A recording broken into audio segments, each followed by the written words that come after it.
Welcome to Tavern Tales Junior, a curated live play 5e Dungeons & Dragons podcast for kids and adults. In Tavern Tales Junior, we take a group of kids on a fantastical adventure full of friendship, adventure, and excitement, using a modified 5e rule set. This podcast is created by and for kids. This is meant to be relatable and enjoyable. So let's see where they want to take the adventure today. I'm wondering if you'd go wandering with me through the wilderness and woods to where the winds are blowing free, through the darkness of the night, heading toward the morning light. I wonder if you'd wander with me, and I'll spread the word and you beat the drum. We'll round up the troops and get the gang to come, and we'll leave the streets and these neighborhoods, head over the river and through the woods. Hi everyone, and welcome to a very special episode of Tavern Tales Junior. What do you mean? Every episode is always special. But this episode is particularly special, Robin. I am Kyle, and I am normally the dungeon master for Tavern Tales Junior. And normally, I don't introduce the game. But today, I'm going to introduce the game because you're not going to hear my voice as much today. So, welcome to Tavern Tales Junior, a Dungeons & Dragons actual play podcast for kids. Hello! Hello! What up? You're supposed to say, and adults. And adults! When last our adventurers were at the table, they were back in Fairhaven and everything was going great. There were promotions, there were foods, there were prizes, there were gifts, there was entertainment, and a whole bunch of fun times were had. And then an urgent message was sent by the people of Tenjika, for Tigerclaw had discovered an ancient dungeon where in its depths lurked a most powerful relic that, if in the hands of a Chardalon, he could rain destruction down upon the entirety of Faerun. And as a result, our intrepid heroes, 6, passed through a teleport circle right into Tenjika itself, where waiting for them was none other than Lucy the Tabaxi, accompanied by... 5 helpers! 5 helpers of the Lord Zone! Right, your 5 assistants that I'd asked you to make last game, right? We had the 5 assistants who were helping things go. I didn't write her name down. That's okay. I have those names. They are going to be there. Mine's Air. They're right here. That wasn't what I was getting at, because on the other side of the portal was 5 large beasts everyone was really excited to see. They were... The dinosaurs! Boy, I love them. Yes, and you ran over and gave your beasts big hugs, and they gave you licks, and you moved through Tenjika, where you got a whole bunch of supplies to leave and head further south into the deep, steamy jungles of Tenjika, where the moisture is so thick in the air it feels like rain, but it's not raining, and you're wet and soaked to the bone, and your armor starts to rust, so you have to work really hard to take care of it, but that's okay, because somebody else can take care of it right now. Someone your characters have helping them, some squires. Now, these 4 squires will be helping at the base camp with Lucy and a cadre of the Lord's Own of Tenjika. You move your way through the jungles. You have a whole bunch of gear, rations, packs, because you're going on an extended adventure into a dark dungeon that has not seen the light of day for who knows how long. And you're worried because somewhere within lies Tigerclaw, and he has already been through some of these levels possibly. Not again. Boy, Sasha is like talking about Peanut and being like, this feels like home, doesn't it?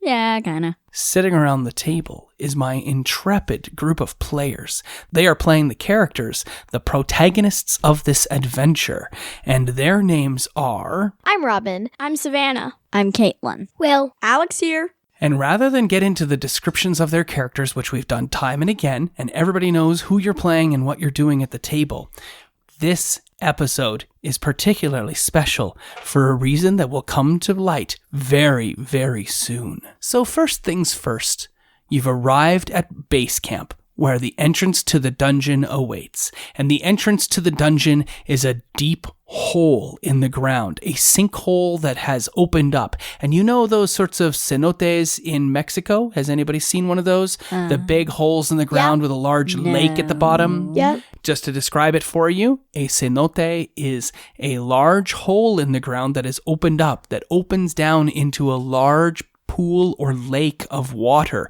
and oftentimes it is rainwater that has filled up this large hole, or it is underground or under river water that has risen up, and so people run and they jump off these things into the water below. The entrance to this dungeon is inside this cenote. You're going to have to jump off the edge, land in the pool, swim to the shoreline, and then descend down a crack in a wall into the first level of the dungeon.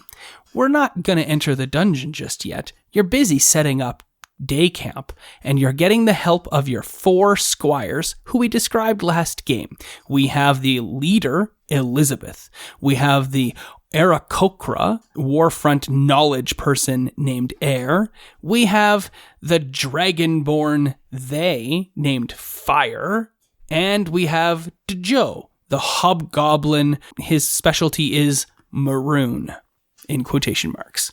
And those are played by Robin, Will, Sav, and Alex. What we'll do today is, after we descend through every level of the dungeon, we'll go back to base camp and check in with these 4 people, and they'll talk about how the adventure is going and what they're doing and how they hope that the knights are doing all right, and maybe they're sending down supplies. That'll be described then. But I didn't write this dungeon in its entirety. I wrote 1 level of this dungeon, the very last level.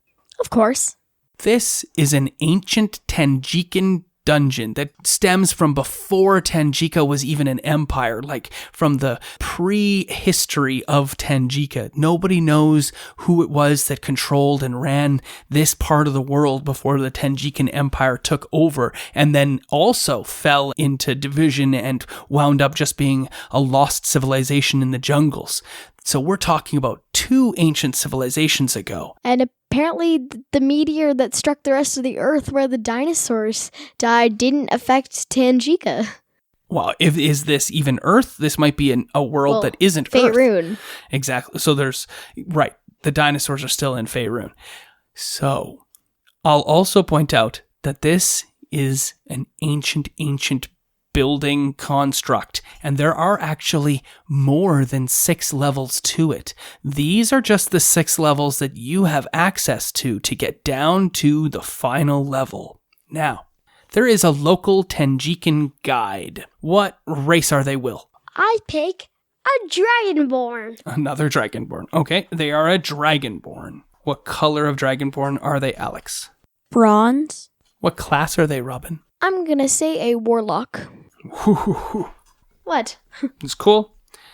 A bronze dragonborn warlock. Who wants to do their name? Char. Charlie's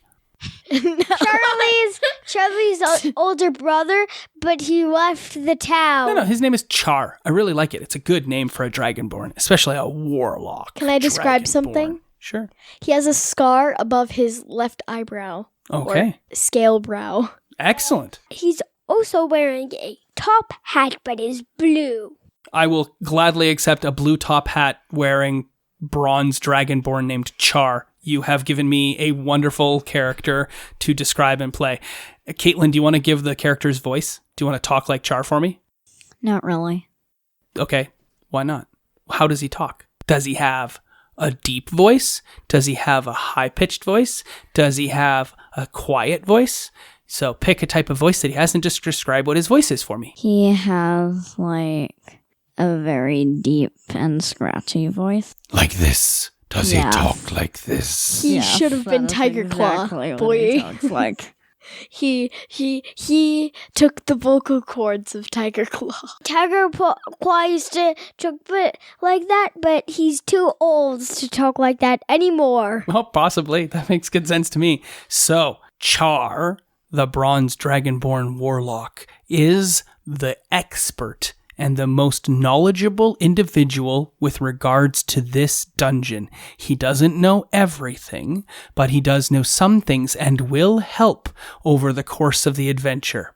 This is my way of giving you all a character to help you with the dungeon descriptions. So, I want to make sure that everybody can do their own version of the Char voice. So, Robin, do the Char voice. I bend my hat to you.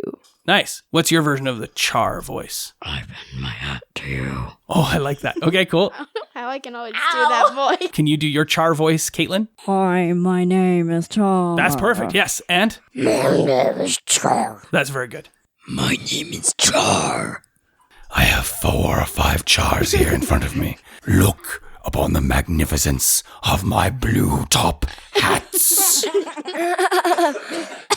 So Will has gone upstairs during our break, and he has got put on a blue floppy hat that's kind of top hattish. He put on his blue gorilla slippers, his blue dress-up shirt, and a blue tie, and he has undone most of the buttons, and the tie is hanging loose and low because he is basically trying to pretend to be Char. Char changes his hat every time we enter the dungeon. A different level. So. Oh, he has different colored hats for each level of the dungeon? Yeah. Yeah. But they're different. Or are they different types of hats and they are all the same color? Yeah, the different types of hats. He'll have a top hat in the first one, like a ball cap in the next. Perfect. Okay, so we'll get to that point when we get there. We are now at base camp, and you're ready to jump into the cenote. Your dinosaurs are there. It's a several-day journey south of Tangika. Name something that we can use to describe what base camp looks like, Robin. Well, there's like this sheet over different. Oh, nice. So there's like tarps set up, and they're all, what color are they? They're white. And one of them has come loose and it's kind of flapping idly in the wind. Yeah. Perfect. Okay. Anybody else got any descriptions to describe what the base camp looks like, Alex? It's busy because like all the squires are moving around, still partway setting it up. So it's pretty busy. It is very, very busy, and there are large boxes and crates that have been carried down by your dinosaurs. Do you have anything you want to add to describe this, Sav? A few of the crates are very heavy, so every now and again, there will be a loud thud. Oh, okay. From the heavy crates. Yeah, from the offloading of things. That's great. Loud thuds, wind, flapping white tarps. Caitlin? Inside a few of the tarps, there are little fire pits. Oh, there's some nice fire pits set up in and around the perimeter and whatnot for people to cook things and whatnot. And can you smell the smoke in the air then from the fire pits? Perfect. Great. And Will, do you have any color to add to base camp? We're starting to build a type of fireplace. When we come back up, it's going to be night-ish. So when it's night, we're going to have a fire up so we can have dinner. Oh, perfect. So you have that ready to go. I would also suggest that this is a nice clearing, which you've not had to fell any trees or move any brush away, that is on the edge of the cenote, and the grass is soft under your feet, and the earth is supple. Not the earth is supple. The earth is easily moved. It's really, really loose packed. And when you're setting things down, they really sink into the ground a lot of the time. So, Georgington is staying behind on this adventure to keep an eye on base camp. The man of his word. I salute him. And the 5 of you, including Char, are jumping into the cenote. So who jumps first into the cenote? Wow, everybody jumps at the same time? Yeah. There's not even a first? You all just run up and jump together? Yeah, we're all holding hands. We're all holding hands too. Oh, you're all holding hands? And Char's like, wow, you guys are weird. totally Batman. It's just Yeah. And you fall like rocks into the cenote. Who makes the biggest splash? actually no. Wait, who weighs the most? Exactly. Who do you think makes the biggest splash? DJ. DJ or Flash probably makes the biggest splash. Because they're wearing the most. We're both equal. Yeah, we both have this thing. Me and Volpina splash, and it's like swoosh, and that's it. Char's like, You people are ridiculous. I let my hands go early and I put them in front of me, so I'm gonna like dive. and Down none into of you hit the water at all. All of you slow to a stop, and you're hovering maybe a foot above the water. And Char says, That's ridiculous. You're about to go into the dungeon. You don't want to be soaking wet with wet shoes. you all have been cast Water Walk upon you, which is a group spell that you can have where it allows you to walk on water as though it was land. And you're hovering a couple of feet above the water, and you can all walk over to where the edge is, so none of you got wet. The thrill is gone. Aw, I wanted to get thrill is wet. gone. The thrill is gone. Aw, I wanted to get soaked. Because we were like moved a little bit ahead, and so Char anticipated to jump onto with the platform with us, but really what happened was he missed it by a few inches, and so he splooshed. He does? But, well, Water Walk is cast on a person. It's not a platform or anything. Well, could it be? Because it'd be kind of funny. All right, well, how about he trips and he falls and he gets like half soaking wet and he's all sad and disappointed, and his warlock robes are all covered in or soaking wet, and he's dripping water everywhere. Give him a spare. And also the bow tie.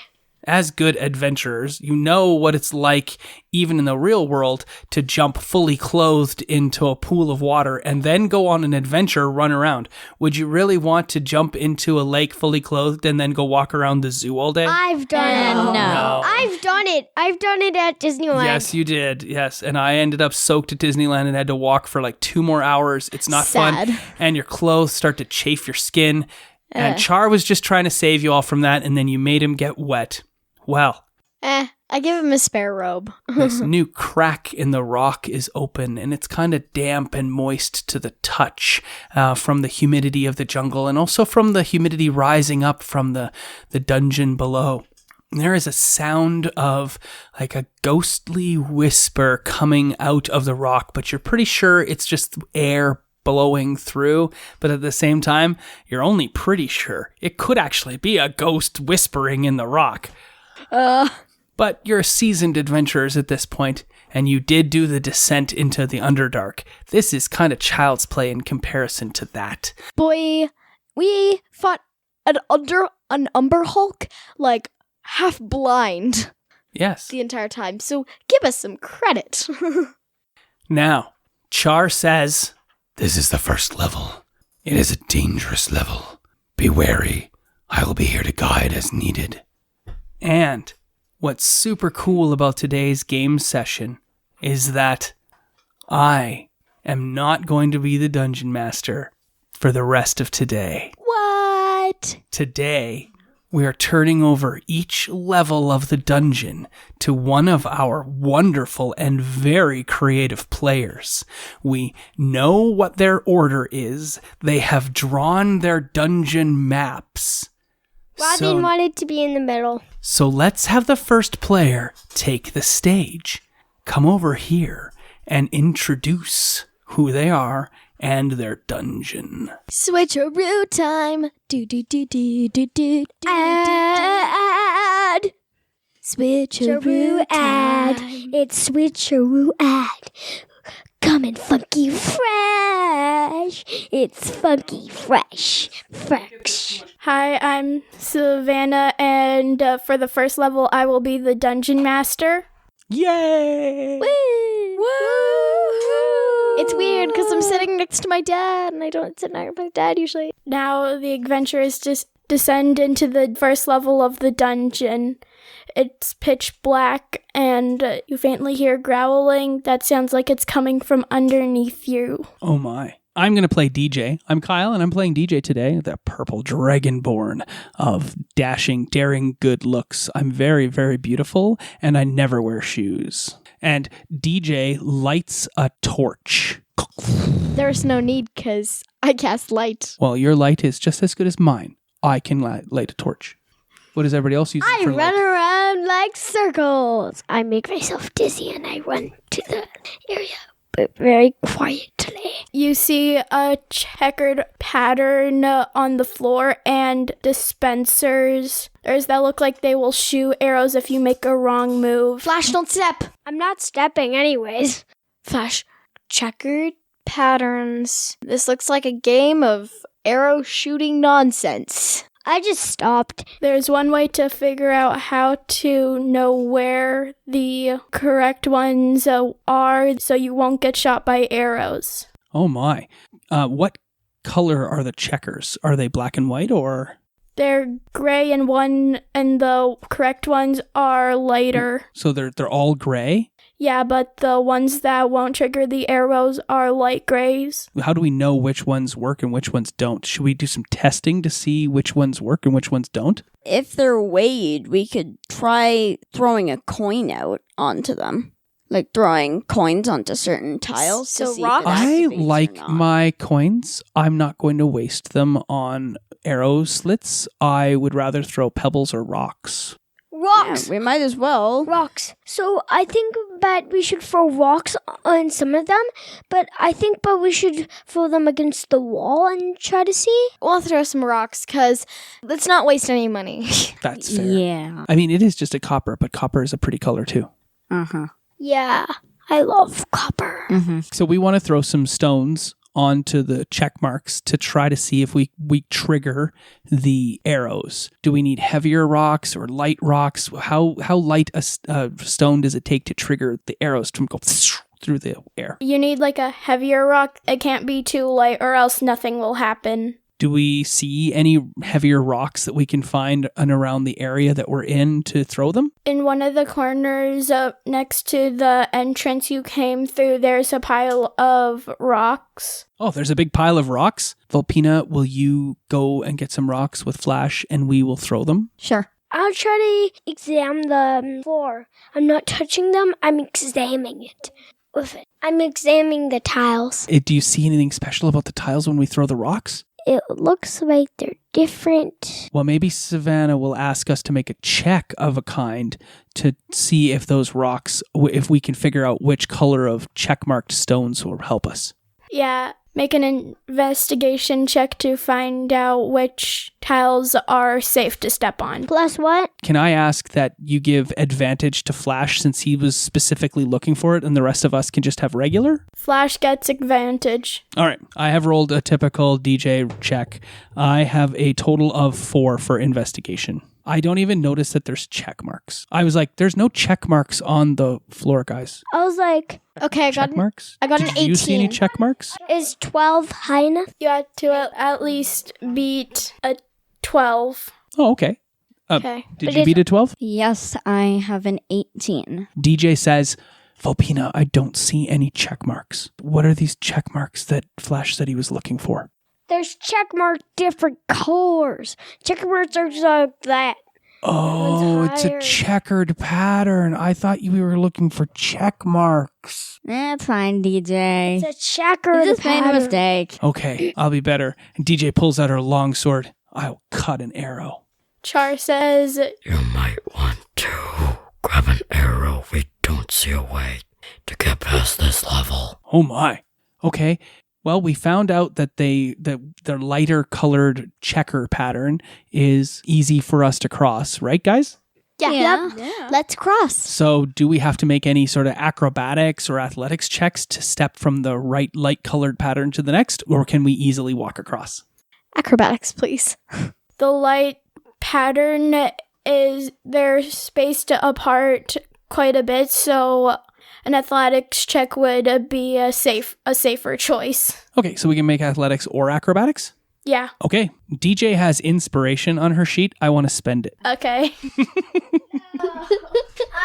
I keep on forgetting about that. Does this seem like a really tough challenge for us, or is it a pretty easy challenge? It's pretty easy, but they are kind of spread out quite a bit. Oh, I'm really glad because I rolled a 9 on one die and a 14 on the other for DJ's athletics You had check. to at least be a 10. Oh, well then DJ has destroyed that and has, boy. with her strength, leaped with her powerful legs from one checkmark pattern to the next, and she flexes her muscles when she lands. Her big greatsword is in her hand on her shoulder as she jumps to the next one, and she's ready to go. So Flash is on the first one, and he just leaps over to the last one quicker. Wow, what did you roll in the die? A 14. And what's that with your athletics or your acrobatics? I got a 20. I did an acrobatics check, and I've got a 17. Chris does front flips in between leaping That's to cool. tile to tile. Cool. Well, I just jumped to the end one. I did acrobatics, and my total score is 17. I'm going very quick and only touching one foot to each tile as I pass. So somehow salsa music comes on. And Sasha starts salsaing across the floor, and she's really involved, and she's like doing separate like dances for each tile, and the music is just strong, and as soon as she gets to the other side, the music just stops. What did you roll in the die? I got a 18. I think it's fitting. Does that fit? Yes. I leaped across to the last tile. That's pretty amazing. But I'm the best because I got a 20. Best?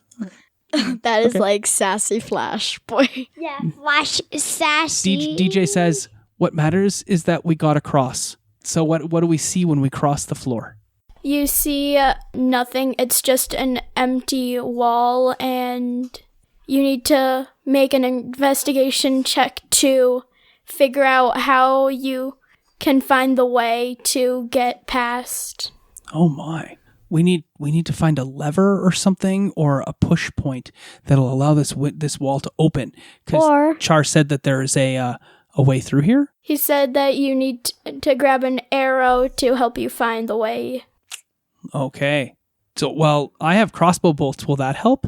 Yes, as long as they're long enough. Nah, they're probably not long enough. Does anybody have a bow and arrow? Volpina? I have a longbow and some arrows. Well, do you want to use your arrows or pass around your arrows to some of us to help so we can all work together? Sure, I'm going to give everyone 2 arrows. Ooh, okay. DJ picks her teeth with one of the arrows because she's, what? I had lunch. And Flash is like, let's get this party started. And then Feel the Thunder turns on. It's very musical level, says DJ.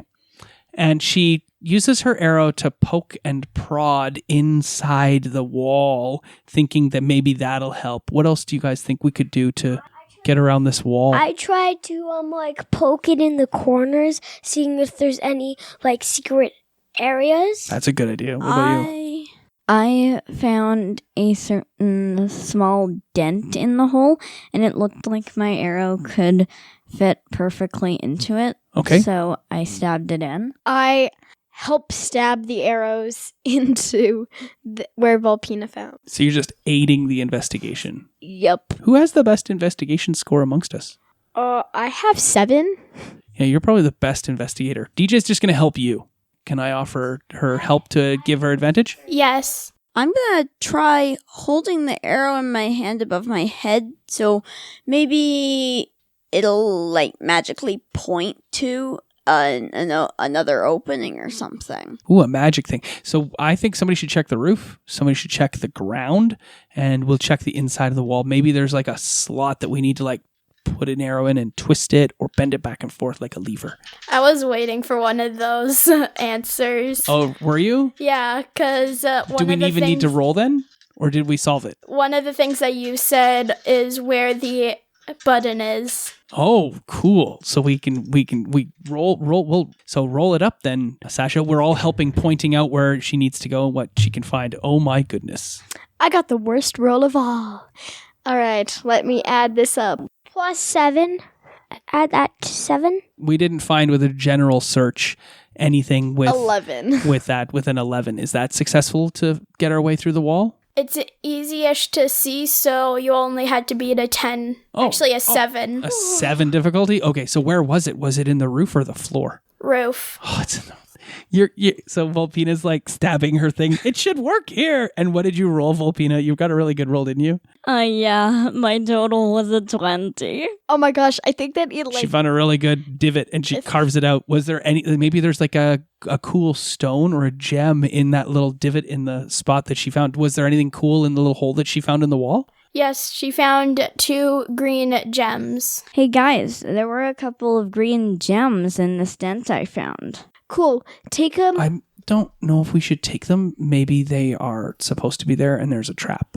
There's one more trap. That's what DJ says. Okay. Because DJ's always thinks there's going to be a trap. It's just a trap, guys. It's just a trap, guys. Just do it. Or it could be Just like go they're cursed on. or something and you'll kill yourself if you touch them. That sounds like a crass Chris thing. So do you think they're safe to take? No. Now with all of these suggestions, I'm not sure we can take them, so I'm gonna try poking one of them with an arrow. I'll pass you my arrow. Was there anything in the corners? No. Okay, so we've got the doors open and were the gems okay to take? Yes. All right. Take Write the down 2 gems. green gems on your character sheet. The one trap Did was you find the the arrows. button? Yeah, we found the button. Okay. It was on the roof. Sasha ran up the wall and did the roof. Okay. Sasha, where? A crack in the middle of the wall just appears and it pushes back and opens, leading to a spiral staircase. Oh my. Leading down? Yes. Okay, well, DJ, being the strongest and has the best armor class, goes first with her sword out, and she's going very gently, testing each stair before she steps fully onto it. As you walk down, there's a tripwire. Does anyone step on it? No. No. Yes. No. As DJ steps on the tripwire, all the stairs slant and everyone falls down and slides to the bottom. But is there water at the bottom? It's just like the flat ground. It just Okay. the end stair/slide just ends at the very bottom. So because DJ's first, does she hit the ground first and then everybody else slides into her and maybe she takes some damage because she got hit by everybody? That'd be a little bit. Okay, not much. should I roll a D4 or a D6? A D4. Oh, okay. Be nice I to knew DJ. there would be a trap. She takes 1 point of damage. Yeah, DJ's really strong. That was DJ's last hit point and DJ has died. No, I'm just kidding. Yeah, No, it wasn't her last hit point, Yeah, but she it hasn't was. taken damage in a long time. Yes, but I've been poking myself with my sword the whole time. What? So I pick myself up off the ground and I'm DJ and I say, who stepped on that tripwire? You did! I did not. Yeah, you You did. did. I did not, or my Yes. name isn't DJ. Yes, it is. Okay, you're... Char, did she step on that tripwire? Yes, DJ is the one who stepped on the tripwire. Haha, you stepped on the tripwire. Okay, could we stop arguing about who stepped on the tripwire and Let's press the button. take a look No, wait. around? Who shot first? Why don't we just stop arguing about who triggered the tripwire and take a look around at where we are now? Okay, but who shot first? Well, I don't know. Was it Han or the other dude? In the original movie, it was Han, but in the newer movie, Han did not shoot first. Who shot first, though? In the newer one or the older one? But in general, who shot first? Both of them. Both Han and Greedo. Yeah. That is weird. Someone should shoot first. It should be Greedo. Han is amazing. Just Well, get in the into- second movie, Greedo missed Han and shot the wall, and then Han shot him under the table. Boy, savage. This one is lit up faintly so you can see, but it's still a little bit dark. What's causing it to be a light? There's like these almost completely out torches that are somehow still lit. Okay. So there's magical torches in the room? Yes. Cool. Oh, what color is the flame? It is green. Green flame? We're in Harry Potter now. So everything's cast in a ghostly green fire. DJ currently looks kind of bluish because the green flame is casting light upon her purple scales and making her look blue. Hey, DJ, are you feeling okay? Yes, I'm fine. Why are you blue, though? Because these green flame torches are making my scales look blue. That just happens in green light. It's nothing. Stop looking at me. I didn't trip the tripwire. And there's a bunch of moss and vines and cobwebs, and you can see 8 zombies and 2 ogre zombies. DJ stabs her sword into the ground and pulls out her crossbow. You can smell their horrid breath from their mouths being open, and you can hear their groaning even louder. It smells like rotten eggs and rotten yellow raspberries mixed together with spoiled milk. Oh, that's all horrible. What stinks? DJ covers her mouth with the inside of her elbow, and tries not to breathe while taking aim. Are we in combat? You're wondering if I go wandering with you, what kind of trouble we'll get ourselves into. Would it be wrong to tag along with a band of vagabonds? You wonder if I'd wander with you. So I'll spread the word and you beat the drum. We'll round up the troops and get the gang to come, and we'll leave the streets. This concludes this episode of Tavern Tales Junior. We'll be back in 1 month with a brand new episode. Our intro and outro music is Through the Woods by Okie Dokie Brothers. Find their music on iTunes by checking them out at www.okiedokie.org and follow them on Twitter at Okie Dokie Bros. We love a review on iTunes. Check us out on Twitter, Tavern_Tales. See you all later. I'm wondering if you'd come wandering my way, if you ever get lost or if the trail leads you astray. The music of the pack can always bring you back. I wonder, can we wander away? And I'll spread the word and you beat the drum. We'll round up the troops and get the gang to